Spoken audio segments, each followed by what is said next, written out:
Pemirsa, uang yang beredar di masyarakat lewat pinjaman online atau pinjol per September 2023 secara nasional mencapai 55,69 triliun rupiah. Sedangkan sejak 2018 pinjol ada telah menyalurkan pendanaan sebesar 696,86 triliun. Sementara tingkat keberhasilan bayar atau TKB 90 per September 2023 menurun sejak 2021 menjadi 97,18%.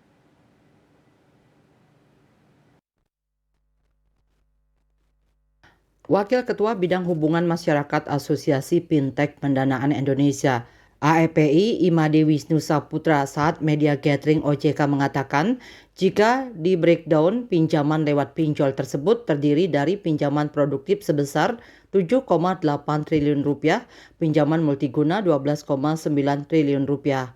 Sementara di Bali sendiri uang beredar lewat pinjol mencapai 8,79 triliun rupiah sejak 2018.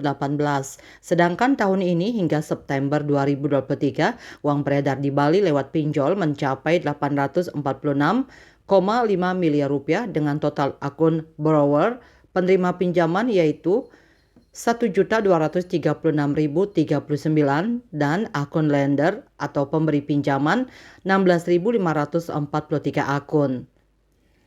Di balik masifnya pendanaan lewat pinjol, ada 1.484 entitas pinjol ilegal yang telah diblokir OJK per 6 Oktober 2023, terdiri dari 18 entitas investasi ilegal dan 1.466 entitas pinjaman online ilegal. Sejak bulan Januari hingga 6 Oktober 2023, terdapat 8.047 pengaduan yang diterima OJK terkait kegiatan keuangan ilegal ini.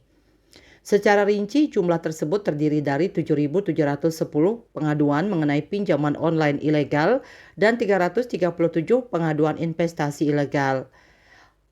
Masih banyaknya masyarakat yang terjebak pada pinjol ilegal karena jumlah pinjol ilegal yang mencapai ribuan tak sebanding dengan pinjol legal yang ada saat ini, yaitu hanya sebanyak 101 entitas terdiri dari 41 entitas pinjol multiguna, 46 entitas pinjol produktif, dan 7 entitas pinjol syariah.